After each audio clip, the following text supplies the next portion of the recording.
Ver un grupo tan numeroso para un domingo en la tarde. Yo sé que los domingos es el único día que podemos ponernos al día con nuestros quehaceres en la casa antes de tener que ir al trabajo el lunes. Pero ha venido un buen grupo y doy gracias a Dios por eso. Quiero en nuestra primera sesión esta tarde analizar con ustedes 4 textos que han sido mal usados, mal interpretados por la mayoría de los cristianos con respecto a la doctrina del estado de los muertos. Esas 4 referencias, esos 4 textos son los siguientes. El primero que vamos a analizar es Lucas 20 y el versículo 38. El segundo texto que vamos a analizar es Mateo 10 y el versículo 28. El tercer texto que vamos a analizar es Apocalipsis 20 y el versículo 12. Y el último texto que vamos a analizar en nuestra primera sección es Primera de Tesalonicenses, el capítulo 5 y el versículo 23. Así que tenemos 4 textos más. Dicho sea de paso, el tiempo esta semana no nos permitió estudiar todos los textos. Tratamos de hacer lo posible, inclusive hicimos una doble sesión esta tarde para tratar de completar lo más que pudiéramos, pero todavía quedan algunos textos pendientes. Entre los más importantes que quedan pendientes está el texto sobre los espíritus encarcelados en 1 de Pedro 3. Yo grabé hace como un año en mi iglesia en California, mi iglesia es de habla inglesa, grabé un mensaje de 3 horas, nada más sobre este pasaje de los espíritus encarcelados. No pude presentarlo aquí porque no dispongo de esa cantidad de tiempo, quería cubrir otros textos. Necesitaríamos también cubrir todos los versículos que hablan del infierno, fuego eterno, el gusano que no muere, el humo que asciende para siempre jamás. Tendríamos que analizar todos esos textos difíciles sobre el infierno, juicio eterno, castigo eterno, etcétera. Pero ya eso tendrá que quedarse para un futuro, o tal vez los voy a grabar en otra parte, y entonces vamos a poder tener esta serie más la otra serie, y entonces tener una presentación completa sobre los muertos y el infierno. Pero esta tarde queremos analizar estos 4 textos. Y dicho sea de paso, voy a hacer un corto comentario sobre otro texto que no mencioné, y lo vamos a hacer primero, Efesios 4 y el versículo 8 al 11. Antes de hacerlo, sin embargo, vamos a inclinar nuestros rostros y vamos a pedir la bendición del Señor. Padre Celestial, gracias porque nos has dado un hermoso día. Gracias te damos una vez más por el privilegio de encontrarnos en tu casa. Y al estudiar estos 5 textos en esta tarde, pedimos la iluminación de tu Santo Espíritu. Por favor, ayúdanos a entender que los muertos descansan hasta que Cristo venga. De esa manera nos protegemos del espiritismo y al mismo tiempo tenemos la gloriosa esperanza de la resurrección. Acompáñanos pues y dirígenos en todo. Te lo pedimos en el nombre de Jesús. Amén. Efesios, el capítulo 4 y el versículo 8 es un texto que ha sido mal usado por algunos, un texto que habla de la ascensión del Señor Jesucristo al cielo.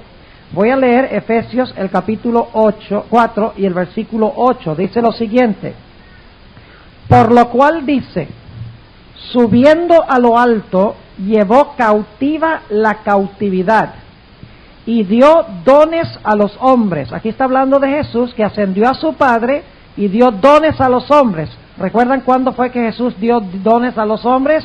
Fue cuando se derramó el Espíritu Santo en el día del Pentecostés, y el Espíritu dio todos los dones del Espíritu Santo. Note lo que dice en el versículo 9. Y que subió, ¿qué es? Sino que también había descendido primero a las partes más bajas de la tierra. Noten que dice que antes que él ascendiera, él descendió ¿a dónde? A las partes más bajas de la tierra. ¿Qué quiere decir eso? Que descendió a las partes más bajas de la tierra. Algunos dicen, bueno, ese es el infierno. El problema es que aquí no dice nada en cuanto a un alma, no dice tampoco nada en cuanto a fuego. Además de eso, no dice absolutamente nada en cuanto a ir a predicarle a nadie por allá. El texto sencillamente dice que Jesús descendió a las partes más bajas de la tierra. En otras palabras, como hemos estudiado anteriormente esta semana, el Señor Jesucristo descendió ¿a dónde cuando murió? Fue colocado en el sepulcro. Ahora, un texto que nos ayuda a entender es el que encontramos en Mateo, el capítulo 12.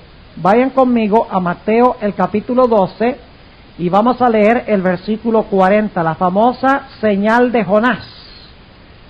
Mateo, el capítulo 12 y el versículo 40. Dice: porque como estuvo Jonás en el vientre de la ballena 3 días y 3 noches, así estará el Hijo del Hombre en el corazón de la tierra 3 días y 3 noches. ¿A dónde fue Jesús? Al corazón de la tierra. ¿Qué significa eso? Sencillamente significa que fue colocado ¿dónde? En el sepulcro. No dice nada de fuego. No dice que su alma inmortal fue para allá. Sencillamente dice que él, noten, dice, porque como estuvo Jonás en el vientre de la ballena 3 días y 3 noches, así estará el Hijo del Hombre. No dice el alma del Hijo del Hombre. Dice el Hijo del Hombre, que significa en su entereza, ¿verdad? El Hijo del Hombre estará en el corazón de la tierra 3 días y 3 noches. En otras palabras, lo único que dice Efesios 4 comparado con Mateo 12 es que el Señor Jesucristo fue al sepulcro. ¿Recuerdan que leímos Salmo 16:10, donde dice: no dejarás mi alma en el sepulcro, ni permitirás que tu santo vea corrupción? Ahora la palabra allí, no dejarás mi alma en el Hades o en el Seol, significa mi vida ¿dónde? No me dejarás, en otras palabras, no me dejarás a mí en el sepulcro, ni permitirás que yo vea ¿qué cosa? Corrupción. Así que claramente la Biblia enseña que el Señor Jesucristo fue sepultado. Pueden notarlo también en Romanos 6. El Señor Jesucristo murió, fue sepultado en el sepulcro y resucitó. De la misma manera, nosotros en el bautismo morimos al yo, somos sepultados en las aguas y resucitamos a una nueva vida. Entonces, el lugar donde fue Jesús fue para abajo. Ahora, para aquellos que creen que el Señor Jesucristo le estaba prometiendo al ladrón que ese día iba a estar con él en el paraíso, tienen un problema bien serio. Porque el paraíso es para arriba, pero aquí dice que descendió al corazón de la tierra, que descendió a las regiones más bajas de la tierra. ¿Cómo es que descendió a las regiones más bajas de la tierra y también se fue para el cielo con el ladrón? Es imposible. No se fue a ningún cielo con ningún ladrón. ¿Se fue a dónde? No para arriba, sino para abajo, al sepulcro. Ahora vamos a Lucas, el capítulo 20, y analicemos nuestro siguiente texto. ¿Le quedó claro este último texto? Ok, vamos a Lucas 20 y el versículo 38. Y vamos a leer el versículo 37 y 38. Y yo he escuchado varias personas que han usado este texto para defender la doctrina de la inmortalidad del alma. Y yo no sé cómo honestamente lo pueden hacer.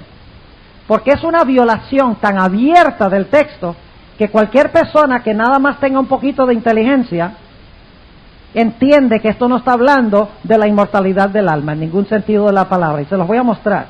Dice en el versículo 37 de Lucas 20, y que los muertos hayan de resucitar, aún Moisés lo enseñó en el pasaje de la zarza, cuando llama al Señor Dios de Abraham y Dios de Isaac y Dios de Jacob, porque Dios no es Dios de muertos, mas de vivos, porque todos viven en Él. ¿Y saben cómo concluyen? Dicen, si Dios es Dios de Abraham, Isaac y Jacob, y es Dios de vivos, entonces Abraham, Jacob e Isaac no pueden estar muertos cuando Jesús dice esta palabra, porque sería entonces Dios de muertos. ¿Me están entendiendo lo que estoy diciendo? Pero lo que hacen es ignorar todo el contexto. ¿Qué es lo que el pasaje está tratando de enseñar? El pasaje no está hablando de la inmortalidad del alma, el pasaje está hablando de la resurrección de los muertos. La razón por la cual Dios, el Dios de Abraham, Isaac y Jacob, no es Dios de muertos, es porque Dios va a resucitar a Abraham, Isaac y Jacob. No es porque están vivos en el interino, no es porque están vivos después que mueren, y Dios es Dios de esos vivos que están por allá, porque al fin y al cabo la Biblia dice claramente que murieron. Si murieron, ¿cómo es que pueden estar vivos para que Dios sea Dios de los vivos? Si están muertos. ¿Me están entendiendo? Ahora, vamos a leer con cuidado todo el pasaje, para que ustedes vean que no está hablando de la inmortalidad del alma. Noten el capítulo 20 y el versículo 27, a donde comienza este pasaje. Jesús le está hablando a los saduceos. ¿Saben que los saduceos no creían en la resurrección? Eran fatalistas. No creían ni en la inmortalidad del alma, ni creían tampoco en la resurrección en el día postrero. Creían que uno vivía y cuando moría, terminado, no más. Ahora Jesús se está enfrentando a esto. Note lo que dice el versículo 27. Y llegándose unos de los saduceos, los cuales niegan a ver qué cosa, resurrección. ¿Cuál es el punto de contención aquí? De si hay resurrección o no. Ese es el punto clave, si hay resurrección o no. Y dice, y le preguntaron, ahora noten, diciendo, Maestro, Moisés nos escribió, si el hermano de alguno muriere teniendo mujer y muriere sin hijos, que su hermano tome la mujer y levante simiente a su hermano. Fueron pues 7 hermanos, fíjense cómo le dan esta situación exagerada. Fueron 7 hermanos y el primero tomó mujer y murió sin hijos. Y la tomó el segundo, el cual también murió sin hijos. Y la tomó el tercero, asimismo también todos los 7, y murieron sin dejar prole. Y a la postre de todos murió también la mujer. Ahora noten esto. Están obedeciendo la ley de que cuando una mujer moría, cuando un hombre moría, entonces el hermano de ese hombre tenía que casarse con su mujer para sustentarla. Ahora noten lo que dice en el versículo 33. En la resurrección, ¿cuál es el punto aquí que se está discutiendo? La resurrección. En la resurrección, pues, ¿mujer de cuál de ellos será? Porque los 7 la tuvieron por mujer. Entonces, respondiendo Jesús les dijo, los hijos de este siglo se casan y son dados en casamiento. ¿Qué quiere decir Jesús cuando declara los hijos de este siglo? Lo que estamos viviendo ahora, ¿verdad? Versículo 35. Mas los que fueron tenidos por dignos de aquel siglo, ¿cuál es ese? La tierra, cuando Cristo venga, ¿verdad? De aquel siglo, ¿y de la qué? Y de la resurrección de los muertos. Otra vez, ¿de qué se está hablando aquí? ¿De la inmortalidad del alma? No. De la resurrección de los muertos, ni se casan ni son dados en casamiento, porque no pueden ya más que morir. ¿Cuándo es que ya no pueden más morir? ¿Cuando se mueren y se van al cielo el alma? ¿O cuando resucitan? Cuando resucitan. Versículo 36. Porque no pueden ya más morir, porque son iguales a los ángeles. Y son hijos de Dios, por cuanto son hijos de la resurrección. Yo no sé si ustedes han notado el número de veces que se usa la palabra resurrección en este pasaje. Creo que Jesús está hablando es de la resurrección. De 2 siglos. Ahora donde vivimos y el futuro, el de la resurrección.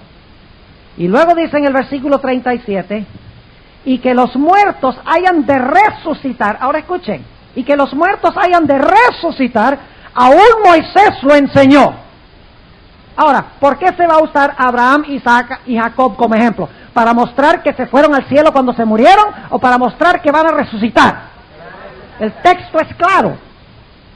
Dice, y que los muertos hayan de resucitar, aún Moisés lo enseñó en el pasaje de la zarza cuando llama al Señor Dios de Abraham y Dios de Isaac y Dios de Jacob. porque Dios no es Dios de muertos, mas de vivos, porque todos viven en Él. ¿Por qué es que Dios es Dios de Abraham, Isaac y Jacob, que están vivos? Porque ellos van ¿a qué? A resucitar. No es porque murieron y siguieron viviendo después en el cielo. Todo el argumento de Jesús tiene que ver no con un alma inmortal que se va en la muerte, todo el argumento de Jesús tiene que ver con ¿qué? Con la resurrección de los muertos. Lo que está diciendo Jesús es, miren, Abraham, Isaac y Jacob murieron. Pero la evidencia de que ellos van a resucitar es que Dios no es Dios de muertos, sino de vivos. Esa es la evidencia de que ellos van a resucitar. Porque si no resucitaran, allí sí Dios sería Dios de muertos. Pero como van a resucitar, Dios es Dios de vivos. ¿Les quedó claro? Está clarísimo. Lo que pasa es que la gente lee el versículo 38, porque Dios no es Dios de muertos, más de vivos. Entonces, Abraham, Isaac y Jacob tenían que estar vivos porque Dios no es Dios de muertos. Pero el argumento de Jesús es que en la resurrección, Abraham, Isaac y Jacob saldrán del sepulcro, y por eso es que Dios no es Dios de muertos, sino de vivos. ¿Está claro? Ok, vamos a nuestro siguiente texto, Mateo 10 y el versículo 28. Mateo 10 y el versículo 28. Este es uno favorito también. Dice aquí, está hablando Jesús, Mateo 10, 28, Cristo está hablando, y no temáis a los que matan el cuerpo, mas al alma no pueden matar.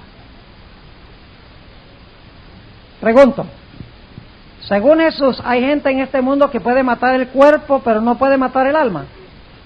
¿Declara Jesús eso? Sí. Ahora, sigamos leyendo el versículo. Mas, o antes, temed a aquel que puede destruir el alma y el cuerpo en el infierno. Pregunto, según Jesús, ¿el alma puede ser destruida?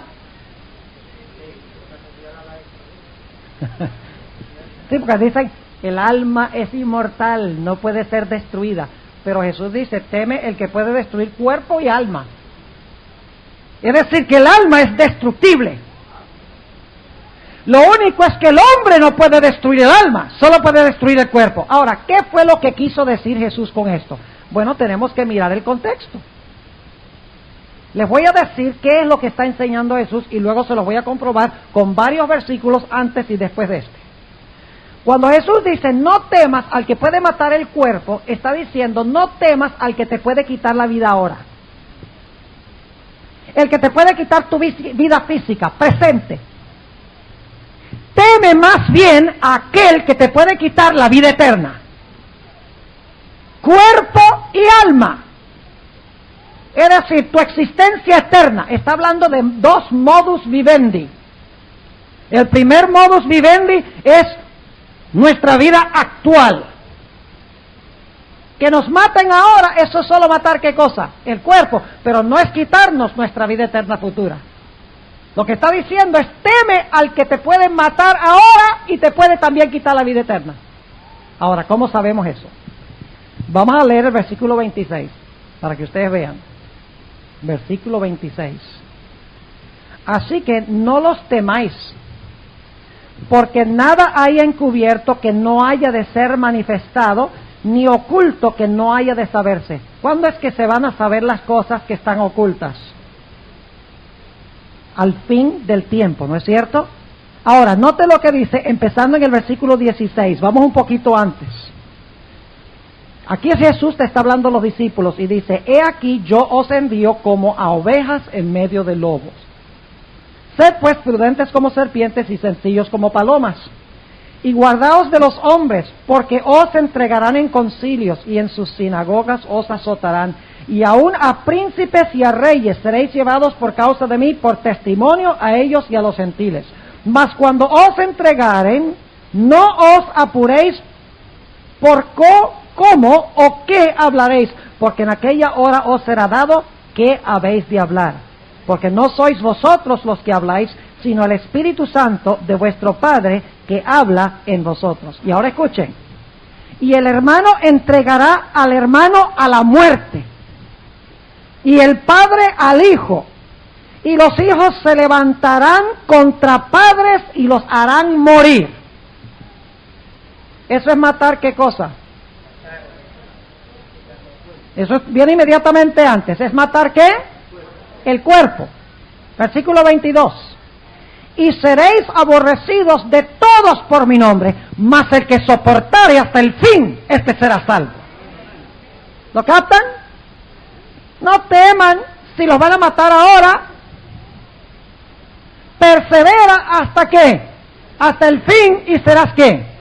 Serás salvo. Ahora, noten lo que dice el versículo 39. Aquí lo deja cristalinamente claro. Versículo 39. Y vamos a leer el versículo 34 para el contexto. Dice, no penséis que he venido para meter paz en la tierra, no he venido para meter paz, sino espada. Porque he venido para hacer disensión del hombre contra su padre, y de la hija contra su madre, y de la nuera contra su suegra, y los enemigos del hombre serán los de su casa. Y luego Jesús dice, el que ama padre o madre más que a mí no es digno de mí, y el que ama hijo o hija más que a mí no es digno de mí, y el que no toma su cruz y sigue en pos de mí no es digno de mí. Y ahora noten, versículo clave, versículo 39. El que hallare su vida, ¿cuál vida?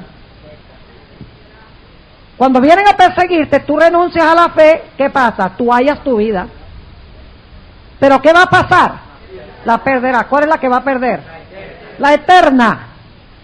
Y el que perdiere su vida, ¿cuál vida? Esta, por causa de Cristo, ¿verdad? Según el contexto, por causa de mí, ¿la qué? La hallará. ¿Cuál es la que va a hallar? La eterna. Ahora, ¿qué significa? No temáis a los que matan el cuerpo, pero no pueden matar el alma.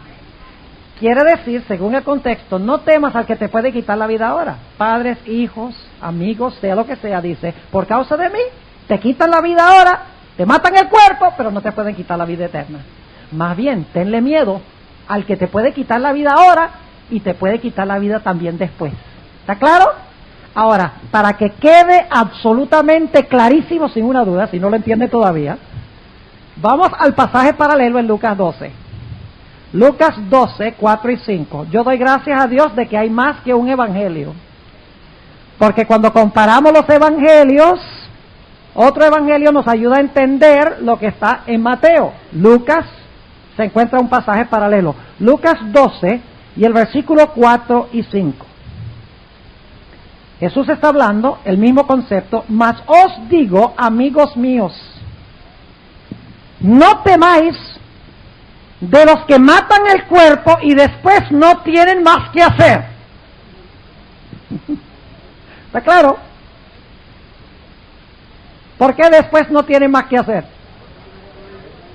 Porque lo único que pueden matar es ¿qué? El cuerpo. ¿Y qué va a hacer Cristo según estudiamos de los mártires ayer? ¿Qué va a hacer con Cristo con ellos? Con los que murieron por su testimonio y por la palabra de Dios.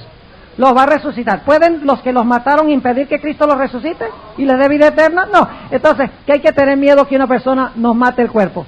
O nos mate de nuestra presente existencia. Eso no hay problema. Así que dice, mas os digo, amigos míos, no temáis de los que matan el cuerpo y después no tienen más nada que hacer. Versículo 5. Mas os enseñaré a quién temáis. Temed a aquel que después de haber quitado la vida, tiene poder de echar en la gehenna. ¿Qué es la gehenna? El infierno. Y saben que los que van a gehenna van con todo el cuerpo. Así que esto no es cuando uno se muere, es cuando Cristo venga. Se lo voy a leer en un momentico, se lo voy a comprobar. Debemos temer a que nos va a echar ¿dónde? A gehenna, al infierno. Gehenna era un basurero que quedaba fuera de Jerusalén. Echaban la basura, echaban cuerpos muertos de hombres y de animales allí. Y entonces lo que no quemaba el fuego se lo comían los gusanos. De ahí adquirió Jesús la expresión, el gusano que no muere y el fuego que no se apaga. Y dicho sea de paso, la Biblia nunca dice el gusano que nunca morirá y el fuego que nunca se apagará. Todos los verbos están en presente. El gusano no muere ahora, mientras está haciendo su obra, y el fuego no se apaga ahora, mientras está haciendo su obra. No dice futuro, nunca, la palabra nunca no aparece, esa se la ponen los traductores, en el griego no está. Nunca se morirá el gusano y nunca se apagará el fuego. Mentira, eso no es lo que dice la Biblia. La Biblia dice el gusano no muere y el fuego no se apaga mientras está haciendo su obra ahora en el presente. Ahora, Jesús está diciendo aquí en Lucas 12 y el versículo 5 que debemos temer no solo a aquel que nos puede quitar la vida ahora, sino que tiene poder para destruirnos ¿cuándo? En el futuro, para quitarnos la vida eterna. ¿Entiende lo que significa matar el cuerpo y el alma? Quitar la vida presente y quitar la vida ¿qué? Futura. Ahora les voy a comprobar que a la guena va la gente con todo el cuerpo. Así que no puede ser en la muerte, porque en la muerte el cuerpo se va al sepulcro, al cementerio. ¿Es así o no es así? Pero ahora les voy a comprobar que a la guena va la gente con el cuerpo. Tiene que ser entonces en el futuro esto, no puede ser cuando la gente se murió. Note lo que dice en Marcos.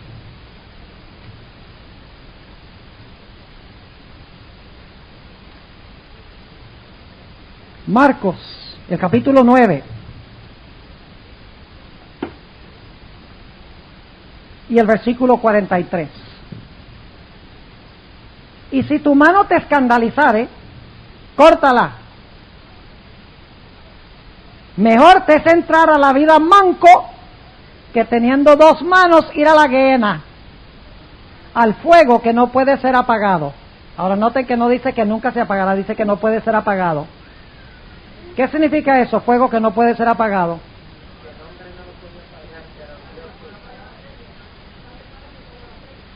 ¿Han leído ustedes alguna vez en cuanto a cuando se quemó el sanatorio de Battle Creek? ¿Y la imprenta en Battle Creek? Ese era fuego que no podía ser apagado. Los bomberos decían que mientras más agua le echaban, el agua era como gasolina. Ese era fuego que no se podía apagar hasta que hiciera su obra. No dice que nunca se apagará, dice que no lo puede apagar nadie mientras está quemando lo que tiene que quemar. Yo pregunto entonces, ¿hay peligro de que la gente vaya a la gehenna con las dos manos? Entonces no puede ser cuando se murieron, porque mis manos se van al cajón cuando yo me muero. ¿No es así? Noten el versículo 44, donde su gusano no muere y el fuego nunca se apaga, nunca se apagará. Noten que le agregan la palabra nunca. Es una violación crasa, porque no está en el griego la palabra nunca, la agregan. Versículo 45. Y si tu pie te fue ocasión de caer, córtalo.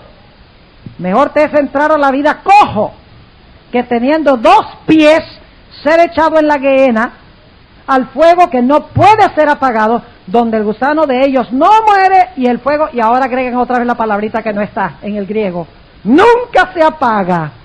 Y si tu ojo, yo pregunto entonces, ¿el hombre puede ser echado con manos a la gehenna? ¿El hombre puede ser echado con pies a la gehenna? ¿El hombre puede ser echado con ojos a la gehenna? Entonces, ¿uno es echado a la gehenna cuando se muere o cuando Cristo venga? Tiene que ser cuando Cristo venga, porque es echado con el cuerpo, y cuando uno se muere el cuerpo va al cementerio. ¿Está claro? Ahora, ¿entienden lo que está diciendo Mateo 10:28? No temáis al que puede matar el cuerpo, pero no puede matar el alma, es decir, el que te mata ahora, pero que no te puede quitar la vida después. Teme más bien al que te puede quitar la vida ahora y el que también te puede quitar la vida futura. Eso es lo que está diciendo Mateo 10:28. No está enseñando que el alma es inmortal, porque el mismo texto dice que Dios puede destruir el alma y el cuerpo. Así que el alma no es inmortal, no es eterna, porque Dios la va a destruir cuando Él venga. ¿Está claro? Ok, ahora vamos a nuestro siguiente texto.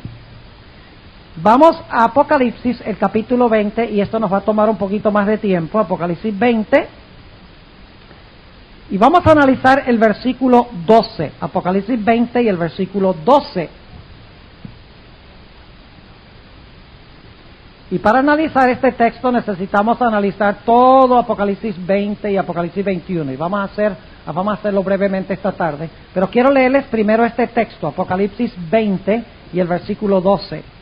dice: y vi los muertos, grandes y pequeños, que estaban delante de Dios, y los libros fueron abiertos, y otro libro fue abierto, el cual es de la vida, y fueron juzgados los muertos por las cosas que estaban escritas en los libros según sus obras. ¿Cómo es que los muertos pueden estar parados delante de Dios? Aquí dice que vio los muertos, grandes y pequeños, que estaban delante de Dios. ¿Cómo es que los muertos pueden estar parados delante de Dios si están muertos? Bueno, tenemos que buscarle una explicación a ese texto. Es uno de los que usa la gente para demostrar de que los muertos no están muertos. Ahora, ¿cómo hacemos esto? Escuchen bien, no tengo una pizarra, así que no se los puedo ilustrar, así que van a tener que imaginarse esto en su mente. Apocalipsis 20 y 21 no está escrito en orden cronológico. Es decir, usted no puede empezar en Apocalipsis 21 y decir, bueno, yo quiero saber cuál va a ser la secuencia de todos los eventos desde la segunda venida hasta después del milenio, y usted empieza a leer en el versículo 1 del capítulo 20, y entonces usted lee todo el capítulo 20 y el capítulo 21 y usted tiene la secuencia exacta. Apocalipsis 20 funciona a base del principio de ciclos, es decir, relata los eventos que suceden antes, durante y después del milenio, y luego entonces vuelve y relata eventos que suceden al comienzo, durante y después del milenio, luego regresa y relata otra vez los eventos que suceden antes, durante y después del milenio. Es decir, Apocalipsis 20 repite el mismo ciclo varias veces. Y se los voy a ilustrar. El libro de Daniel hace lo mismo. Daniel 2, la imagen es repetida en Daniel 7, que es repetido en Daniel 8 y 9, que es repetido en Daniel 11 y 12. Se repite el mismo material en ciclos. Usted no puede decir, bueno, yo quiero saber cuáles van a ser los eventos finales. Voy a empezar leyendo en Daniel 1:1 y voy a leer hasta el capítulo 12 y sé la secuencia exacta de eventos finales, porque usted se va a confundir. Porque Daniel no está escrito en forma lineal, describiendo los eventos desde Daniel 1:1 hasta Daniel 12 en su orden exacto. Daniel está escrito en forma de ciclos, donde se repiten todos los eventos de principio a fin, y entonces se repiten otra vez de principio a fin, luego regresa y repite los eventos de principio a fin, luego regresa y repite los mismos eventos otra vez de principio a fin. ¿Entienden el principio que estoy compartiendo? Ahora, con eso en mente, vamos a notar la estructura de Apocalipsis 20. Noten, Apocalipsis 20, 1 al 3, nos relata, nos resume todos los eventos antes, durante y después del milenio. Vamos a anotar el versículo 1. Y vi un ángel descender del cielo que tenía la llave del abismo y una grande cadena en su mano. Y prendió al dragón, aquella serpiente antigua que es el diablo y Satanás, y le ató por 1000 años. Esto está relatando lo que está sucediendo ¿cuándo? Cuando Jesús venga, cuando comienza el milenio, ¿cierto? ¿Qué va a hacer Dios cuando comienza el milenio? ¿Va a atar a quién? Va a atar a Satanás. ¿Cuánto tiempo lo va a atar? 1000 años. Y noten lo que va a pasar el versículo 3. Y arrojólo al abismo y le encerró y selló sobre él, porque no engañe más a las naciones hasta que 1000 años sean cumplidos, y después de esto es necesario que sea desatado un poco de tiempo. Pregunto, en los versículos 1 al 3, ¿se relata el resumen de los eventos antes, durante y después del milenio, sí o no? Claro que sí. Ahí está todo. El milenio comienza con la venida de Jesús y ata a Satanás. Luego queda Satanás atado 1000 años, y después de los 1000 años es que desatado eventos antes, durante y después. El resumen de los eventos. Pero pregunto, ¿tiene Dios mucho más que decir que meramente lo que ha dicho en esos 3 versículos? Claro, tiene mucho más que decir. Así que Dios va a decir, ahora yo tengo que regresar y tengo que relatarles algunos eventos más que suceden durante este periodo. ¿Están conmigo? Ahora, ¿qué significa? Dicho sea de paso, ¿qué significa que el diablo es atado? Ustedes ya saben esto.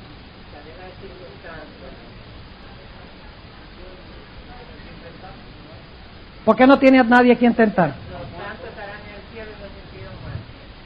¿Y dónde radica el poder de Satanás?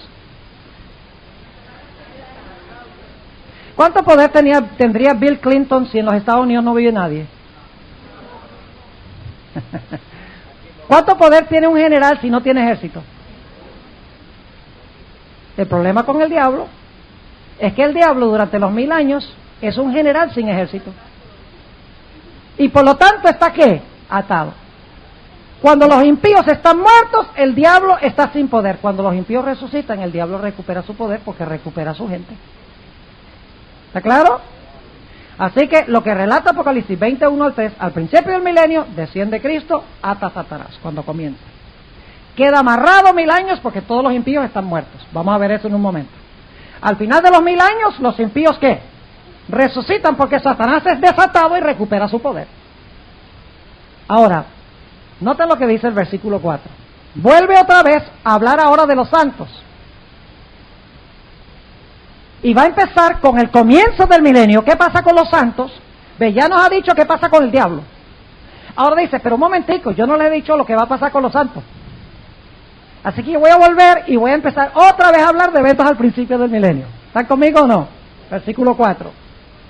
Y vi tronos y se sentaron sobre ellos. ¿Quiénes se sentaron sobre ellos?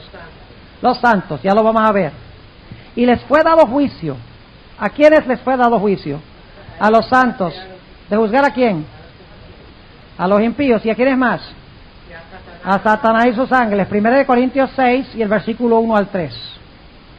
Y vi las almas de los degollados por el testimonio de Jesús. Ya analizamos eso, ¿verdad? Anoche. Y por la palabra de Dios, y que no habían adorado a la bestia ni a su imagen, y que no recibieron la señal en su frente ni en sus manos, y vivieron. ¿Qué significa eso? Y vivieron. Pues si dice vivieron, significa que antes estaban ¿qué? Pues estaban muertos. Claro, el contexto dice que habían sido degollados. Así que dice, vivieron y reinaron con Cristo ¿qué? 1000 años. Ahora sabemos varias cosas. Sabemos que al comienzo del milenio Dios ata a Satanás. Queda atado 1000 años porque los impíos están muertos. Al final de los 1000 años, los impíos van a resucitar y Satanás va a recobrar su poder. Pero entonces la pregunta surge, bueno, ¿y los santos qué? Ah, dice Dios, los santos resucitan al comienzo del milenio, viven al principio del milenio. Y entonces ellos van a juzgar a los que se quedaron atrás y se van a sentar en tronos. Y estos son los que habían sido muertos por causa de su testimonio y por causa de la palabra de Dios. Y dice, ellos van a reinar con Jesús 1000 años. Así que mientras el diablo está aquí, sin poder en la tierra, los santos están sentados en tronos gobernando en el cielo. ¿Ven? Un vistazo de lo que pasa durante este periodo en la tierra y un vistazo de lo que pasa durante este periodo, ¿dónde? En el cielo. Ahora noten el versículo 5. ¿Creen ustedes que Juan está interesado en saber qué pasa con el resto de los muertos que se quedaron atrás? Claro, noten lo que dice el versículo 5, primera parte. Mas los otros muertos, ¿quiénes son los otros muertos? ¿Quiénes son los que vivieron y reinaron con Cristo 1000 años? Los salvos, los que murieron por causa de la palabra de Dios y el testimonio que ellos daban. Así que ¿quiénes deben ser los otros muertos? Deben ser los que se quedaron atrás. ¿Y quiénes son esos? Deben ser los que no viven y reinan con Cristo 1000 años. Tiene que ser los impíos. Mas los otros muertos no tornaron a vivir hasta que sean cumplidos 1000 años. Pregunto, cuando terminen los 1000 años, ¿van a volver a vivir todos esos muertos impíos?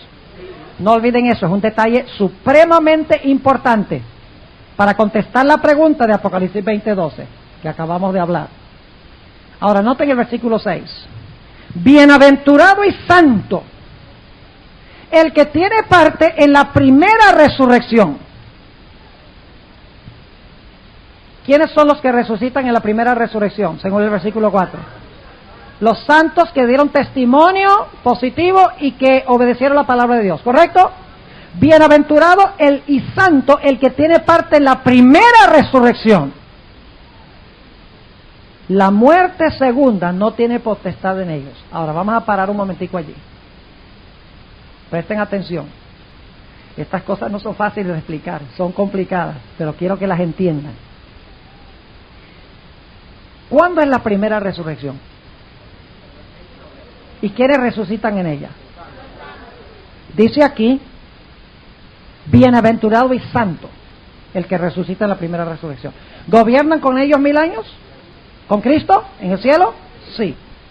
Ahora, según dice aquí, hay otro grupo de muertos. Ellos no reinan con Cristo 1000 años. Ellos resucitan, vuelven a vivir después de los 1000 años. Ahora, fíjense en este cuadro. Toda persona en este mundo ha nacido una vez y ha vivido su primera vida. ¿De acuerdo?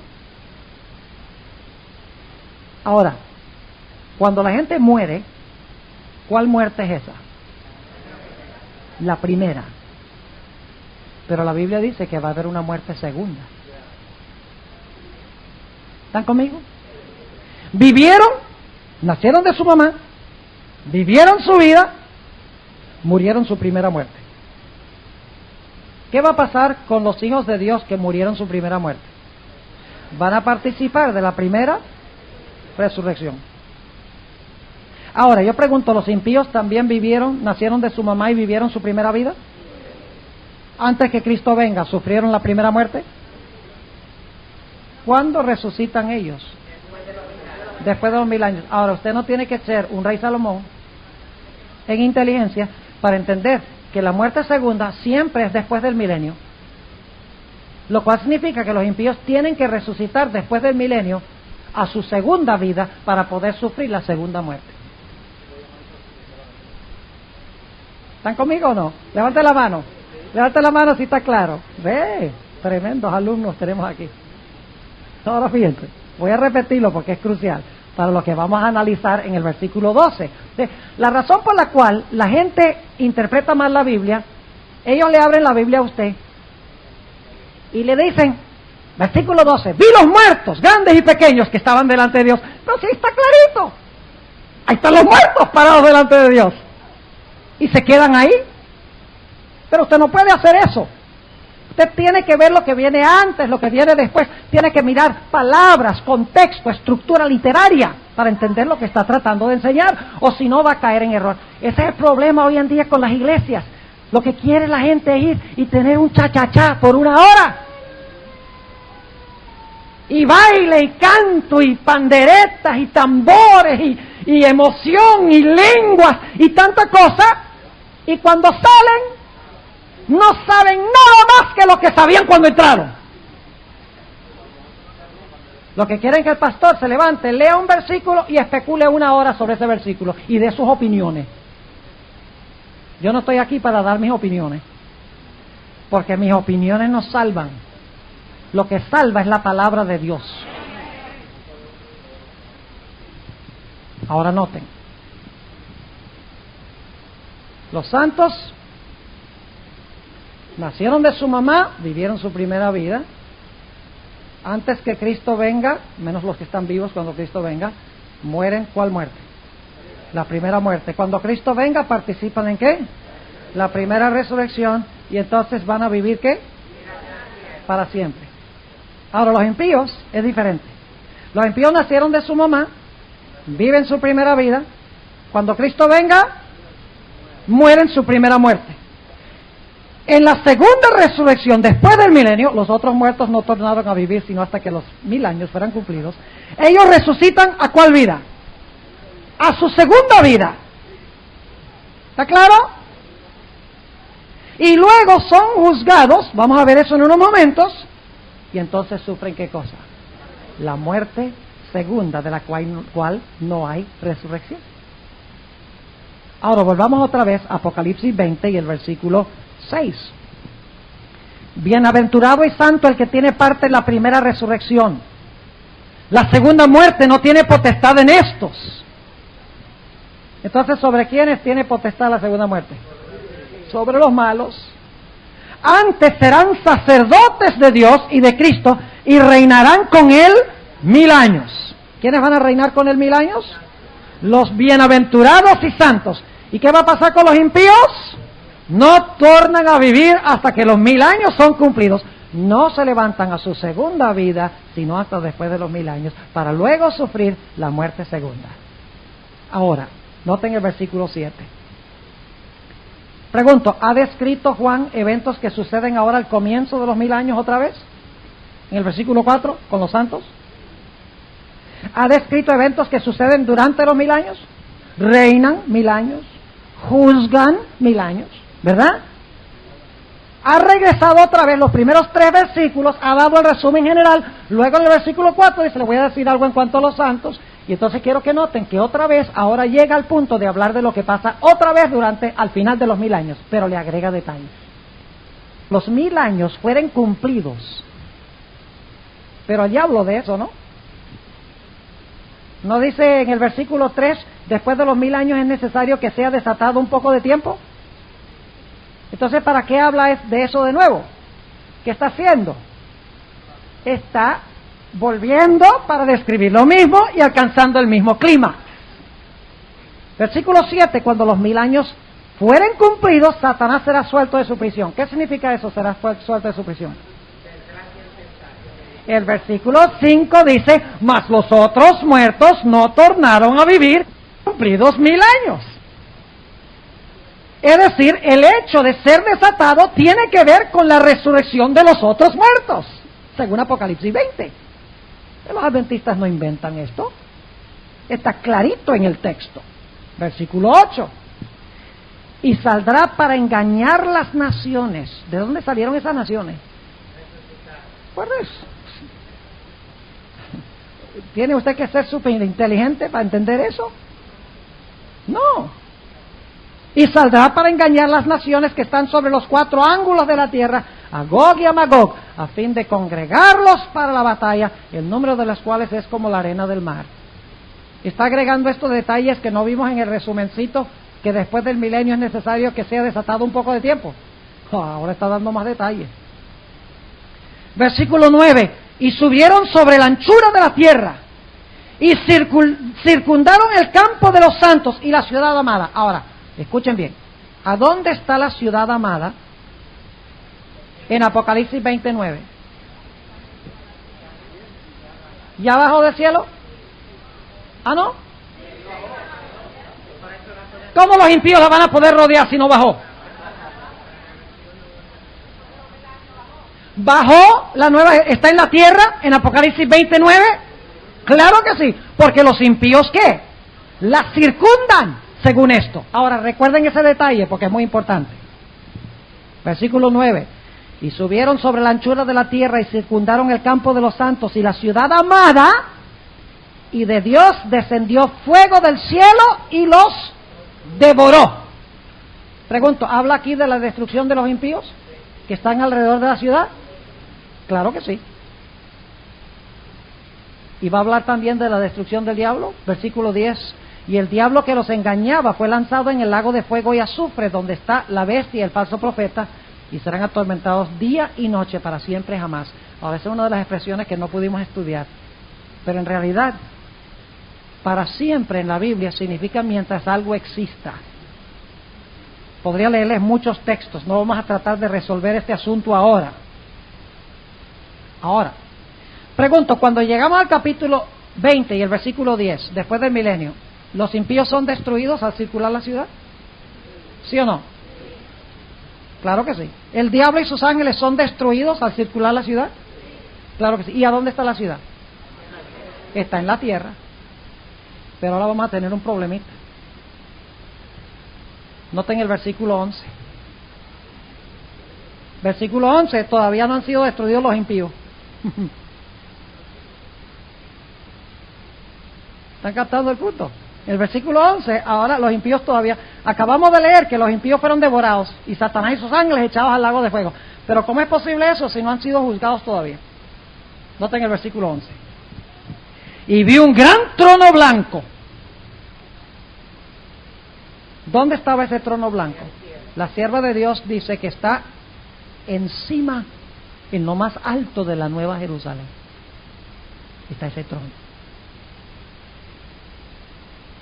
Y vi un gran trono blanco, y al que estaba sentado sobre él, de delante del cual huyó la tierra y el cielo, y no fue hallado el lugar de ellos. Y ahora escuchen, y vi los muertos, grandes y pequeños, que estaban delante de Dios. Ahora inmediatamente nos preguntamos, ¿cómo pueden estar los muertos delante de Dios si fueron destruidos en el versículo 9? ¿Me están siguiendo ustedes o no? Levanten la mano si me están. ¿Fueron destruidos en el 29? El diablo y sus ángeles fueron castigados con el lago de fuego en el 2010. Entonces, ¿cómo es que ahora hay un gran trono blanco y se va y los muertos están parados allí si ya están quemándose? ¿Qué está haciendo Dios? Dios dice, ahora voy a volver otra vez y les voy a describir algo que pasó antes de que los echaran en el lago de fuego. Regresa, ¿me están siguiendo o no? Regresa para describir eventos que sucedieron anteriormente al versículo 9 y 10. Ahora, cuando Juan dice, vi los muertos, grandes y pequeños, que estaban delante de Dios, ¿está sucediendo esto después del milenio?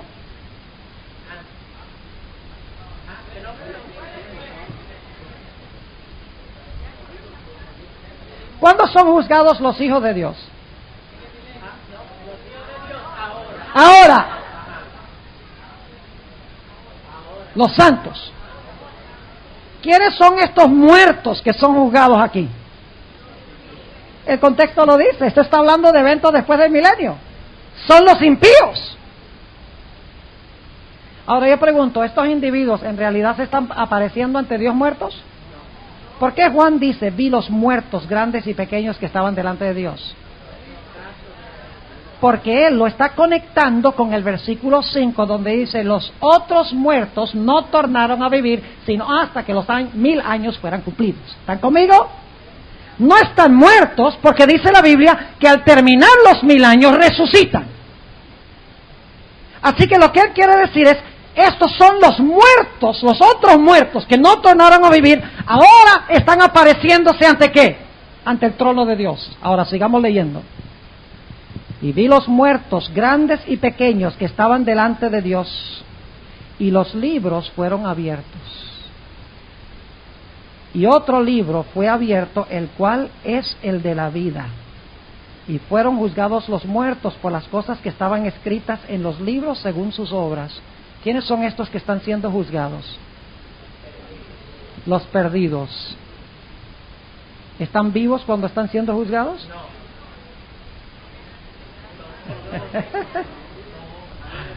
Hay división en el campamento. ¿Cuándo está pasando esto? ¿Cuándo está pasando esto? ¿Ah? Sí, es cierto. Nosotros juzgaremos a los impíos durante el milenio, pero después del milenio, Dios, Cristo, se va a sentar en su trono blanco y delante de él van a estar reunidas todas las naciones de la tierra. Y luego los mismos libros que nosotros abrimos durante el milenio se le van a abrir a los impíos para que ellos los vean. Y para eso ellos tienen que estar vivos. ¿Me están siguiendo o no? Ahora noten, les voy a mostrar clarito esto. Nuevamente el versículo 12. Vi los muertos, grandes y pequeños, que estaban delante de Dios, y los libros fueron abiertos. ¿Qué está en los libros?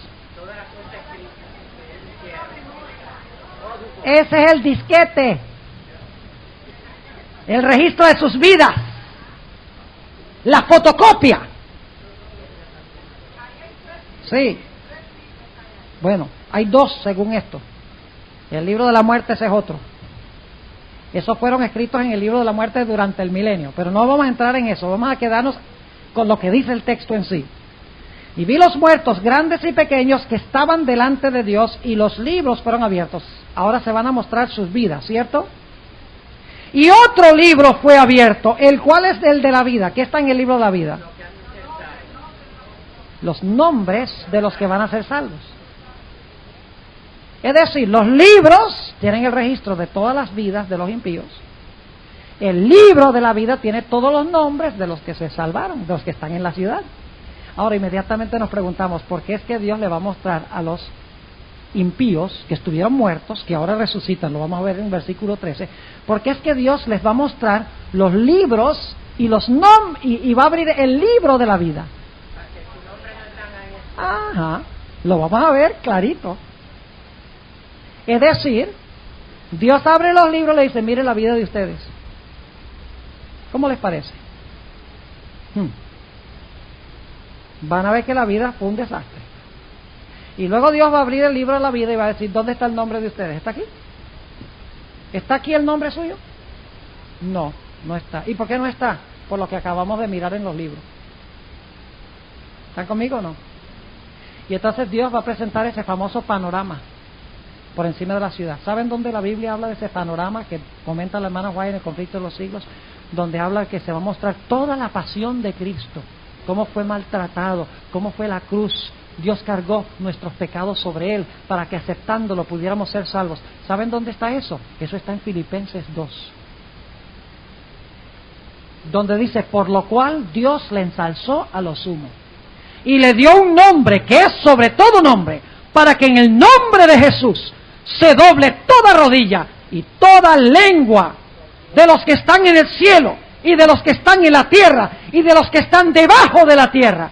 Bueno, ¿y quiénes viven debajo de la tierra? Debe ser los que están en Atlántida. ¿Ah? ¿Quiénes son los que están debajo de la tierra? Los que han muerto. ¿Y cómo es que ellos también se le van a doblar las rodillas y la lengua va a confesar que Jesucristo es el Señor para la gloria de Dios el Padre? Tiene que ser que van a resucitar. Pero saben que antes de que Dios lo ensalce a lo sumo, habla de cómo Él vino a la tierra como un hombre y sufrió la muerte de cruz como siervo, por lo cual Dios le ensalzó en lo sumo. Después del milenio, Dios va a ensalzar a su Hijo, le va a dar un nombre que es sobre todo nombre, y toda rodilla se va a doblar delante de Él, incluyendo la de los impíos y Satanás y sus ángeles, y los que fueron al sepulcro. Y ellos van a ver que si hubieran aceptado lo que Cristo hizo, se podrían haber salvado como los que están adentro. ¿Ven cómo se relacionan los eventos? Dios abre los libros, les muestra sus vidas. Abre el libro, sus nombres no están aquí. Les muestra el plan de salvación, dice, ustedes podrían haber tenido esto como los que están adentro. Ahora, ¿cuál es la excusa de ustedes? La Biblia dice que toda boca se tapará y no tendrán nada que decir, porque la evidencia está clara. Ahora, ¿cómo sé yo que estas personas en el versículo 12 en realidad en este momento no están muertos, sino que están vivos? Bueno, el versículo 13 lo deja muy en claro. Dice, y el mar dio los muertos que estaban en él. ¿Qué significa eso, que el mar dio los muertos que estaban en él? ¿Cómo es que el mar da los muertos que están en él? Van a resucitar. Y escuchen, y la muerte y el infierno, en realidad es la palabra Hades. ¿Qué significa Hades? Sepulcro. Y la muerte y el sepulcro dieron los ¿qué? Los muertos que estaban en ellos. ¿Qué significa eso? Que el sepulcro y la muerte y el mar da los muertos que están en ellos. Significa que van a ¿qué? A resucitar. Y ahora escuchen, y fue hecho juicio de cada uno según sus obras. ¿Estaban vivos cuando se comparecieron ante el tribunal de Dios? Entonces, ¿cómo dice que vi los muertos delante del trono de Dios? Sencillamente porque Juan quiere conectarlos con los otros muertos que no tornaron a vivir, sino hasta que los 1000 años se cumplieran. Él quiere que nosotros sepamos que estos son los que durante el milenio estuvieron, ¿qué? Muertos. Por eso dice, vi los muertos, los que habían estado muertos, los vi delante del trono de Dios. Pero claramente el versículo 13 nos dice que el mar da los muertos en él, la tierra da los muertos en él, el sepulcro da los muertos que están en él, y entonces cuando resucitan, cada uno es juzgado según sus obras. En otras palabras, están vivos cuando están ante el tribunal de Cristo. Y luego dice, en el versículo 14, y el infierno, nuevamente la palabra Hades, ¿qué es eso? El sepulcro, y el sepulcro y la muerte fueron ¿qué? Lanzados en el lago de fuego. Esta es la muerte segunda. Ahora, yo pregunto, si los impíos, usted no tiene que ser un Albert Einstein para entender que si ellos son juzgados y luego sufren la muerte segunda, antes de ser juzgados tienen que haber resucitado a la vida segunda. ¿Me están entendiendo? Noten la secuencia, está clara. El mar y el sepulcro dan los muertos que están en ellos. Son juzgados y luego sufren muerte segunda. Para sufrir muerte segunda tienen que haber resucitado de los muertos antes de ser juzgados. ¿Les está quedando claro? Noten el versículo 15. y el que no fue hallado escrito en el libro de la vida. ¿Recuerdan que mencioné que los nombres, Dios le muestra, los nombres de ustedes no están aquí? Y el que no fue hallado escrito en el libro de la vida fue lanzado en el lago de fuego. ¿Qué quiere decir la Biblia cuando dice que vi los muertos para ser juzgados delante de Dios? ¿Están muertos o están vivos? Están vivos, pero son los que habían estado muertos. Donde la Biblia dice los otros muertos no tornaron a vivir. Ahora, hemos explicado este versículo, pero necesito ahora mostrarles cómo Dios otra vez relata todos los eventos del milenio de nuevo. Noten lo que dice el versículo 1 del capítulo 21. Aquí tenemos un problema. Ustedes recuerdan que los impíos rodean la ciudad y la ciudad está ¿dónde? La ciudad está en la tierra. Yo pregunto entonces, ¿la ciudad desciende antes de que los impíos sean destruidos o después? Antes. Pero ahora tenemos un problema muy serio. Porque en los últimos 3 versículos de Apocalipsis 20 dice que los impíos, el sepulcro da los muertos que están en el mar, da los muertos que están en él, son juzgados y luego entonces son destruidos en el lago de fuego. Y luego dice en el 21:1, y vi un cielo nuevo y una tierra nueva, porque el primer cielo y la primera tierra se fueron y el mar ya no es. Y yo, Juan, vi la santa ciudad, Jerusalén nueva, que descendía del cielo de Dios, dispuesta como una esposa ataviada para su marido. ¿Pero cómo así?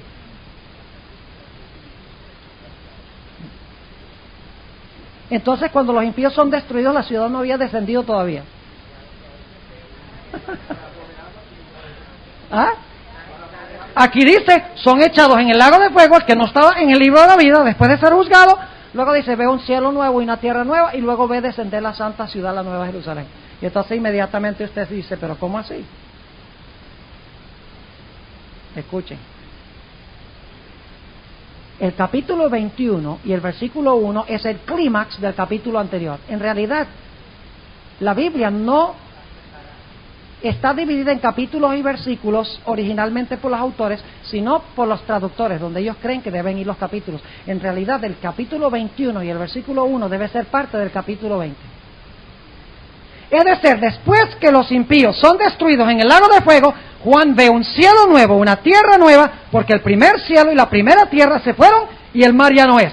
Pero entonces Juan dice, un momentico, tengo que explicarles todavía algunas cosas que pasaron antes de eso.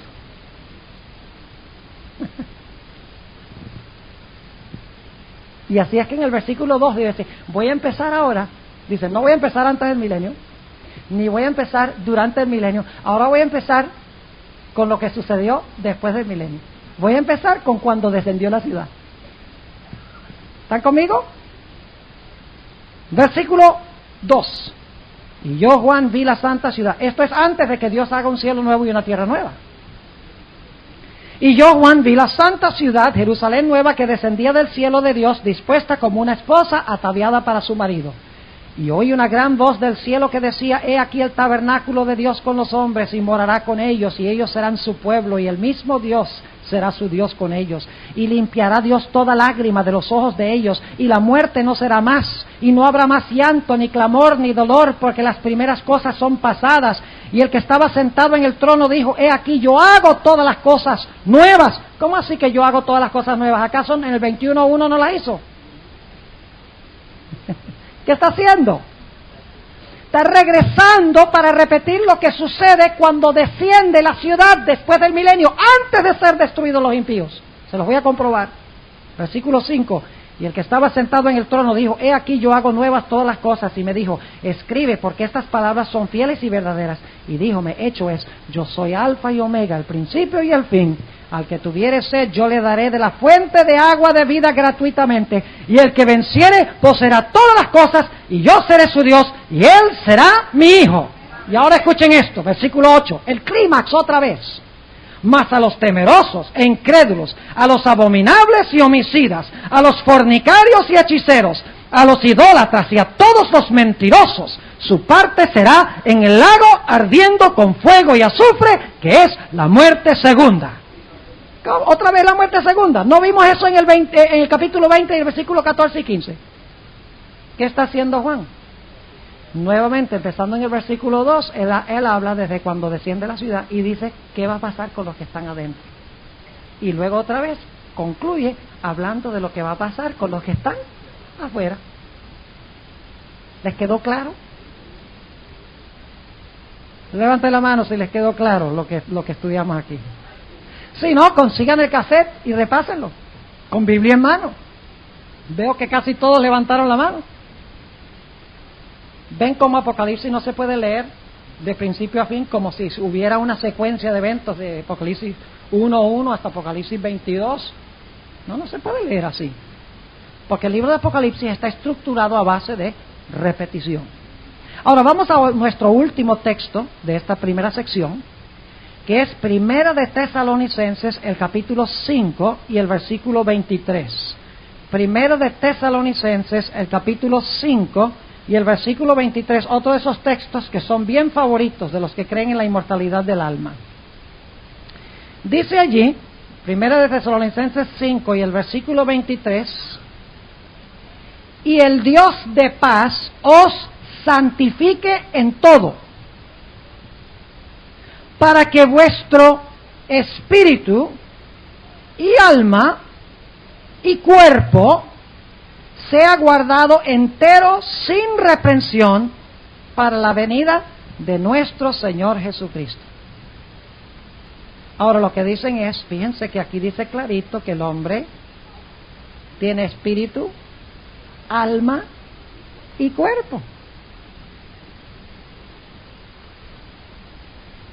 Ahora escuchen, nosotros los adventistas creemos que el hombre tiene espíritu, alma y cuerpo. Lo que no creemos es que se puede separar el espíritu, el alma y el cuerpo, y que uno puede vivir independientemente del otro. ¿Sabe lo que está diciendo Pablo aquí? El Dios de paz os santifique físicamente, mentalmente y espiritualmente. No está hablando de la composición material del hombre, sino que está hablando de su composición psíquica o psicológica. Ahora, permítame explicar lo que quiero decir. Nosotros los adventistas, repito, creemos que el hombre tiene 3 dimensiones, pero no creemos que estas dimensiones se pueden separar y pueden funcionar independientemente una de la otra. No creemos que el alma pueda funcionar independientemente del cuerpo, y que el espíritu pueda funcionar independientemente del cuerpo, y que el cuerpo pueda funcionar solo. Creemos que los 3 están interrelacionados y solo funcionan juntos. Ahora, permítame explicar lo que quiero decir. Cuando usted se enferma con un catarro, esa es una enfermedad física, ¿cierto? ¿Cuántos deseos tiene usted de pensar cuando tiene gripe?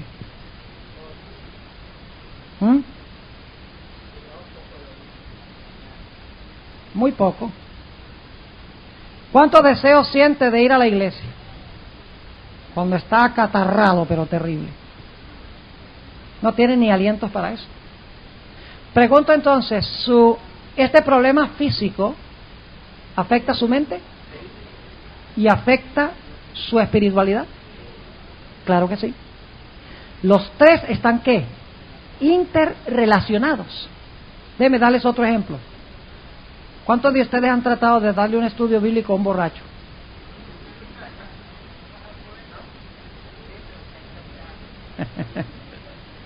Yo pregunto, ¿el beber alcohol es un mal hábito físico? ¿Afecta la mente? ¿Afecta la capacidad de entender la voluntad de Dios?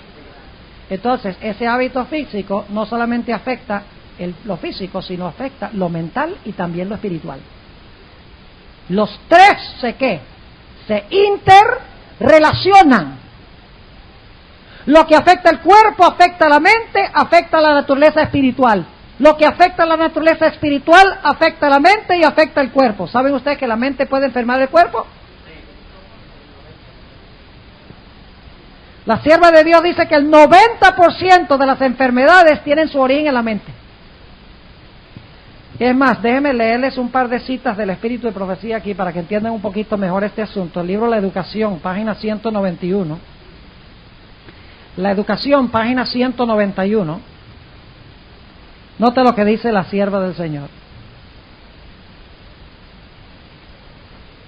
Puesto que la mente y el alma, fíjense que la hermana White también habla de alma, que es nuestra naturaleza espiritual. Puesto que la mente y el alma hayan expresión por medio del cuerpo, fíjense qué interesante eso, habla de mente, alma y cuerpo. La hermana White reconoce que el hombre tiene 3 dimensiones. Yo pregunto, ¿hay gente que vive solo sobre una dimensión física? Sí, los atletas. ¿Hay gente que vive solo sobre una dimensión mental? Sí, los filósofos. ¿Hay gente que vive solo sobre una dimensión espiritual? Sí, los monjes.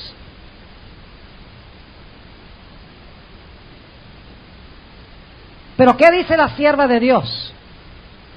Que debemos, ¿qué cosa? Ser equilibrados en desarrollar las 3 facultades juntas.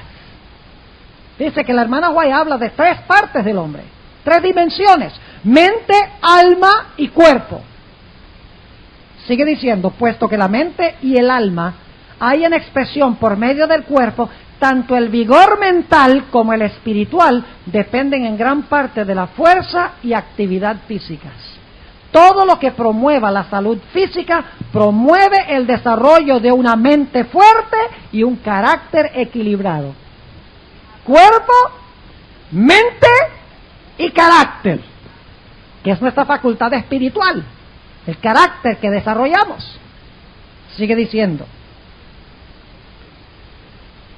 debiera cuidarse por lo tanto tan fielmente la salud como el carácter. El conocimiento de la fisiología y de la higiene debería ser la base de todo nuestro esfuerzo educativo. Esa es la página 191. Dice, el conocimiento de la fisiología y de la higiene debería ser la base de todo esfuerzo educativo.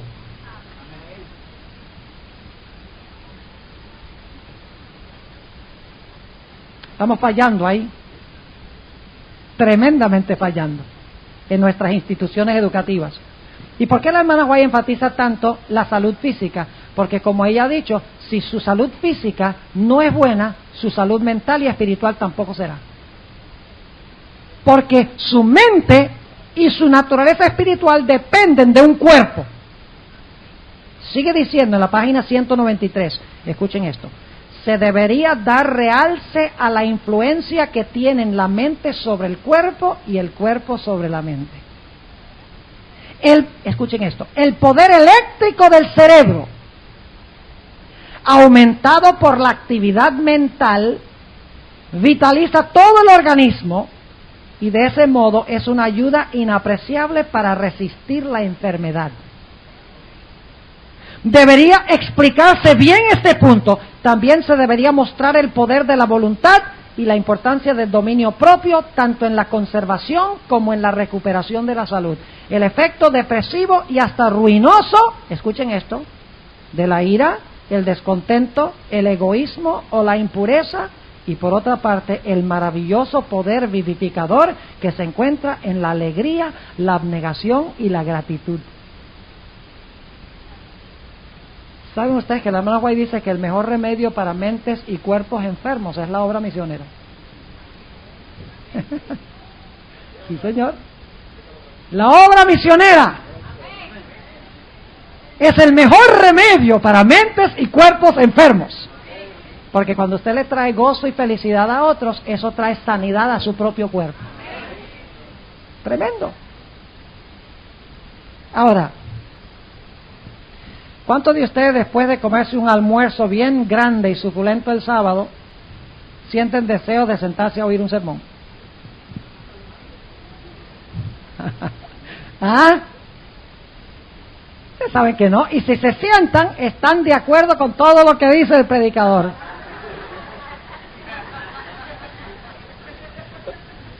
Están diciendo sí, sí, sí, cabeceando. Porque lo que usted comió afectó su capacidad de mental de asimilar lo espiritual. Por eso el apóstol Pablo dice que Dios debe santificarnos espíritu, alma y cuerpo, física, mental y espiritualmente. Ahora vamos a mirar esto más detenidamente. Vamos a tomar el asunto de leer la Biblia. ¿Ok? Usted abre su Biblia y busca un pasaje y lo lee.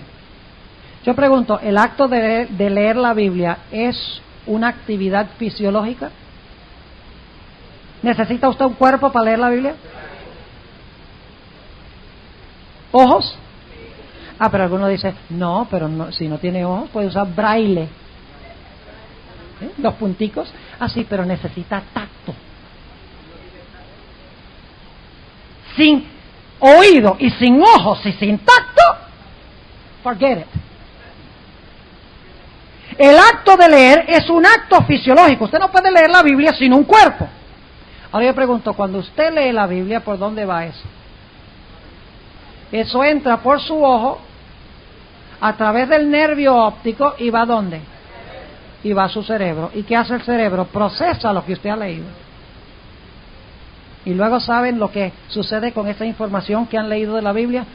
Va a su naturaleza espiritual para fortalecer su carácter.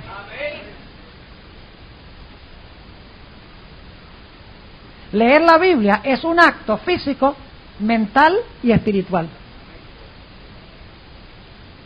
Yo no puedo entender cómo algunos dicen que el hombre tiene un alma por dentro que pueda vivir sin un cerebro. Imposible. Porque se necesita cuerpo, cerebro para la mente, para desarrollar nuestra vida, ¿qué? Nuestra vida espiritual. Ahora, vamos a mirarlo de otra forma.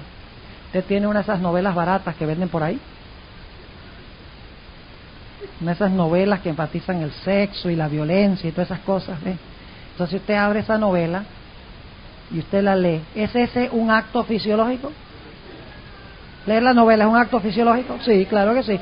¿Por qué? Porque lo que usted está leyendo, esa basura que usted está leyendo, está entrando por el ojo, pasando por el nervio óptico, entrando ¿dónde? Al cerebro. Y entonces, ¿qué pasa con su naturaleza espiritual, con su carácter? Se pudre. Se vuelve un carácter pervertido, basura. ¿Y de qué dependió? De lo que usted dejó entrar fisiológicamente a su mente y a su alma.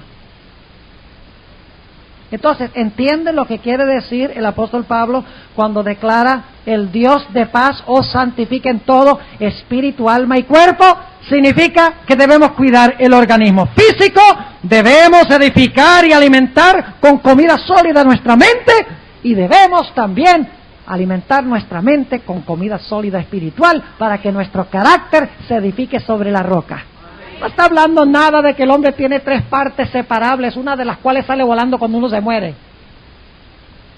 Nada tiene que ver con eso. Ahora, yo voy a mostrarles de una forma práctica esto. Yo tenía planes de comprar algo antes de venir y se me olvidó, pastor, sinceramente. Pero vamos a usar nuestra imaginación, ¿ok? Vamos a usar la imaginación. Le voy a mostrar cómo la mente tiene un poder tremendo sobre el cuerpo. Aquí yo tengo en mi mano un limón. ¿Lo ven? Está bien jugoso, suavecito.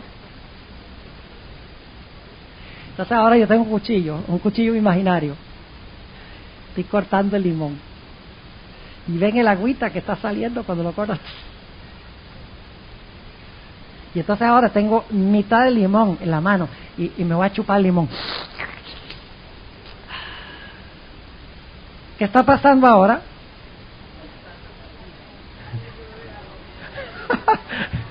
¿Cómo siente la boca? La boca está vuelta a agua. Hasta la mía. Pero ustedes no han visto ningún limón. Se han imaginado el limón. La mente produjo cambios fisiológicos.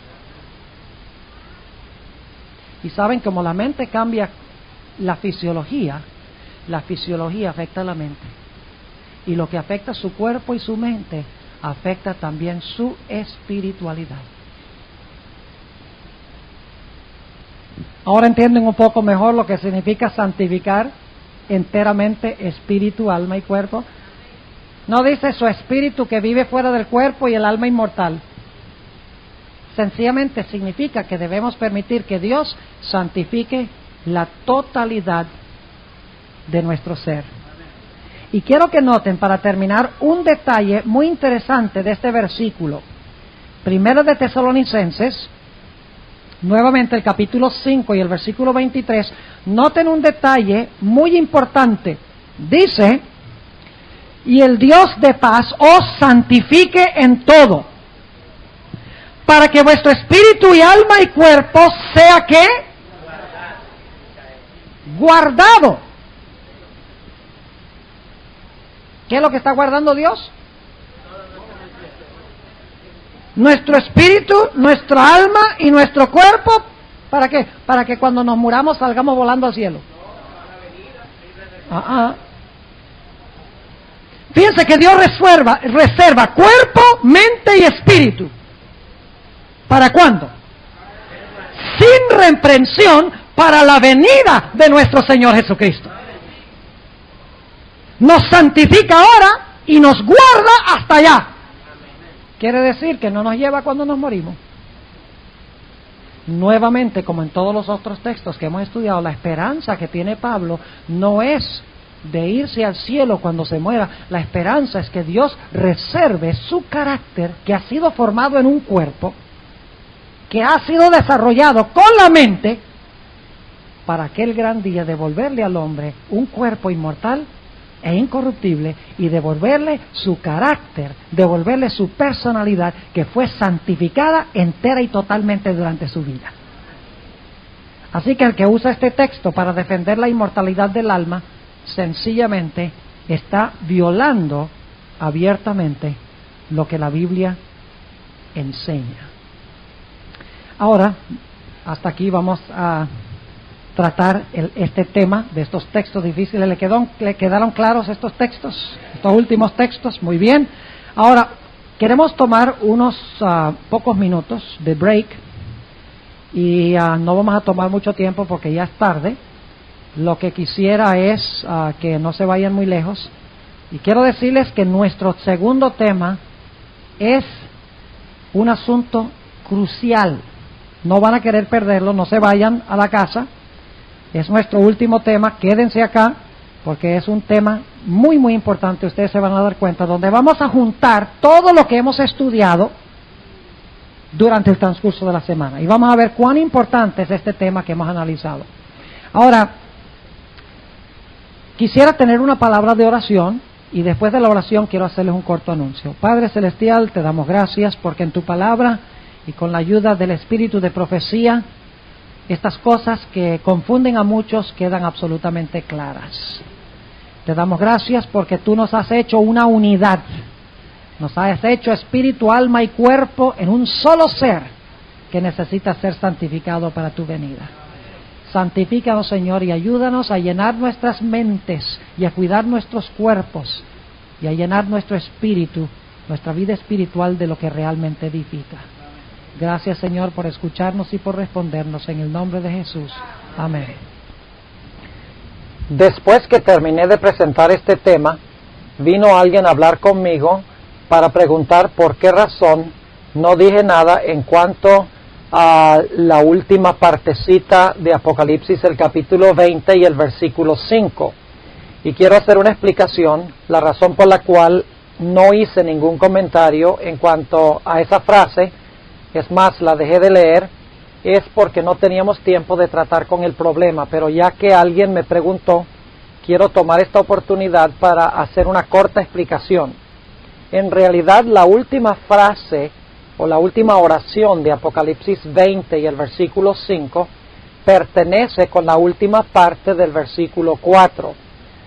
En otras palabras, la expresión donde dice, esta es la primera resurrección, se está refiriendo a la secuencia que encontramos en el versículo 4. Esto significa que Apocalipsis 20 y el versículo 5 por lo menos la parte antes de esta frase o de esta oración corta debe ir en paréntesis, es decir, es una expresión parentética. Debemos recordar que los signos de puntuación que nosotros tenemos en la Biblia fueron añadidos por los traductores a donde ellos creían que debían ir. Ahora, yo creo que nosotros debemos colocar paréntesis alrededor de la expresión los otros muertos no tornaron a vivir hasta que se cumplieran los 1000 años. Dicho sea de paso, esta no es una invención mía, aunque yo he creído por años que se deben poner paréntesis allí. La versión más popular en inglés, the New International Version de la Biblia, coloca los paréntesis exactamente en el lugar que yo les estoy diciendo que deben ir. En otras palabras, la secuencia que tenemos es que los hijos de Dios que fueron martirizados resucitan al comenzar los 1000 años, reinan con Cristo 1000 años y se les da la capacidad de juzgar.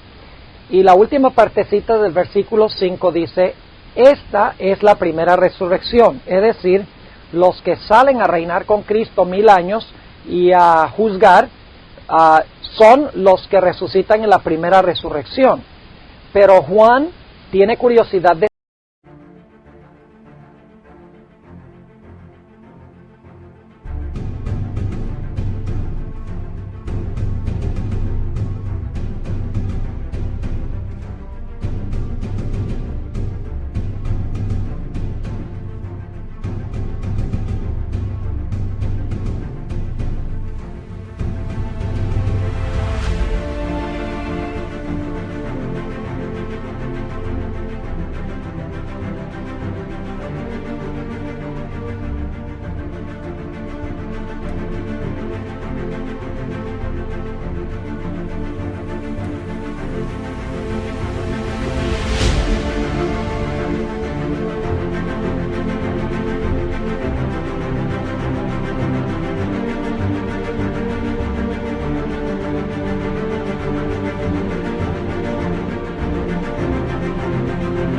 saber qué va a suceder con el resto de los muertos, porque él ha visto la destrucción de los impíos cuando Cristo regresa, y él quiere saber en cuanto a los otros muertos. Así que Dios le dice que va a suceder con los otros muertos, y entonces él coloca una explicación parentética en el versículo 5, explicando que los otros muertos, es decir, los muertos que no salieron en la primera resurrección, los muertos que no juzgan con Cristo 1000 años, no tornan a vivir sino hasta que los 1000 años sean cumplidos. Esta es la única forma correcta de entender Apocalipsis 25, porque si no tenemos una confusión aquí. Porque si leemos secuencialmente el versículo 5 del capítulo 20, diría que los otros muertos no tornaron a vivir sino hasta que se cumplieran los 1000 años. Esta es la primera resurrección. Y nosotros sabemos que esa no es la primera resurrección. La primera resurrección es aquella en la cual salieron los hijos de Dios que fueron martirizados por la palabra de Dios y por el testimonio que ellos daban. De modo que quería agregar esta pequeña explicación para que no quedara ninguna confusión en las mentes de las personas que van a escuchar este cassette. Espero que quede claro este punto y creo que Dios colocó esto allí para que nosotros pudiéramos saber que el atar de Satanás significa que los otros muertos no viven sino hasta que terminen los 1000 años. Es decir, los impíos no tornan a vivir sino hasta que se completan los 1000 años.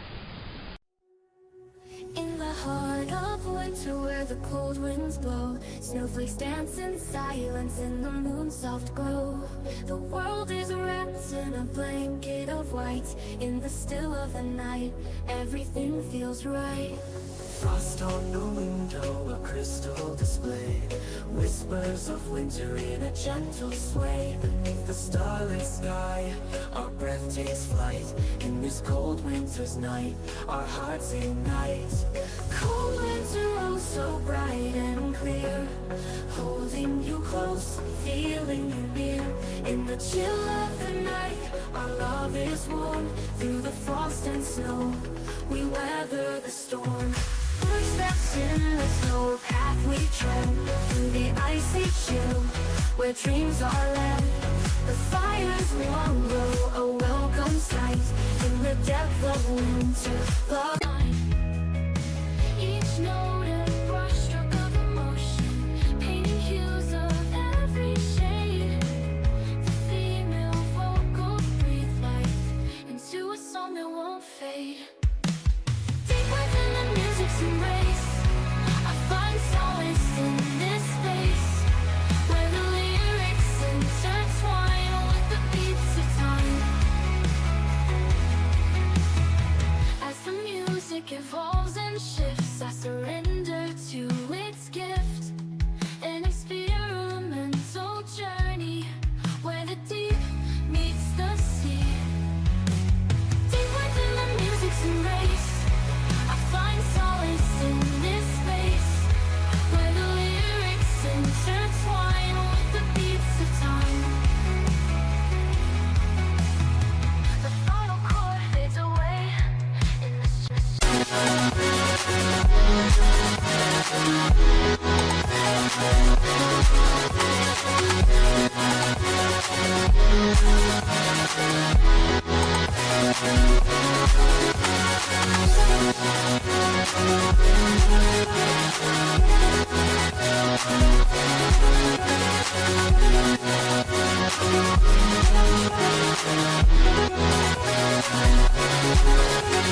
We'll be right back.